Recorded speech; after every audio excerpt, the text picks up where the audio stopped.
नमस्ते मंडळी, राम राम मंडळी, जय जिजाऊ, जय Shivray, good evening. तुम्ही बघू शकताय संध्याकाळची वेळ झाली आणि पावसाचं वातावरण झालंय. आज 23 तारीख आहे आणि सकाळपासून असं ढग आलेत आणि आता अगदी झिमझिम पाऊस पडला थोडासा. तर आपण हे परवा सदाफुलीच्या कटिंग केल्या होत्या आणि क्रोटॉनच्याही केल्या होत्या. तर हे आम्ही पाण्यात ठेवले, मला वेळच मिळाला नाही कारण पाऊस उठला आहे म्हणून सगळं धावपळ झाली माझी. सगळं झाकाझाकी, परत जे हरभऱ्याचं खळं करायचं, सगळा गोंधळ पाठीमागे लागला. किती खोकतोय बघा तो, म्हणून म्हटलं तो पोहायला घेऊन जाऊ नका. तर ह्या सदाफुलीच्या, पांढऱ्या सदाफुलीच्या कटिंग्स आहेत. कटिंगद्वारे आपण आता सदाफुलीची रोपं तयार करणार आहे. आणि ही इगतपुरीच्या जंगलामध्ये ना माझ्या पप्पांना भेटलेली सदाफुली आहे. ती एवढ्या वर्ष, अगदी आता मला वाटतं हिला एक 22 वर्ष झाले, मी हिला खूप जतन केलं आहे. तर यात आपण भरपूर कटिंग्स लावणार आहे. सगळ्यात महत्त्वाचं म्हणजे आज नाशिकचे काका आले. तर नाशिकच्या आमच्या बाबांनी काय काय आणलं माहिती आहे का? हे ॲझोलो आणलं आहे, पाण्यातली वनस्पती. तुम्हाला माहिती आहे पाण्यातली वनस्पती असते ही, सगळं असं हे होतं.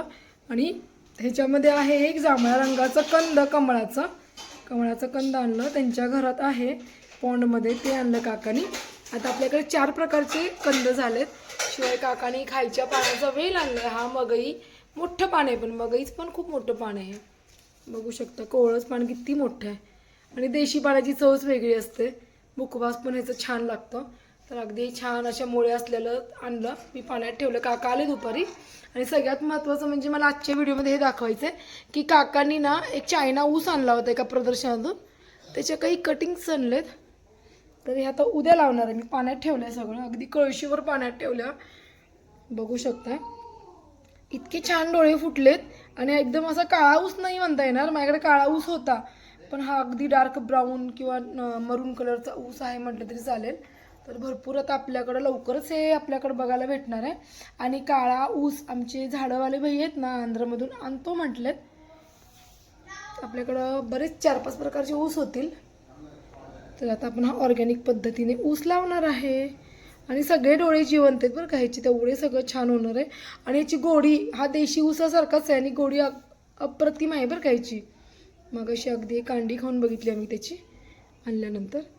आणि आता हे सगळे उद्या लावायचे आहेत. तर किट्या इकडं,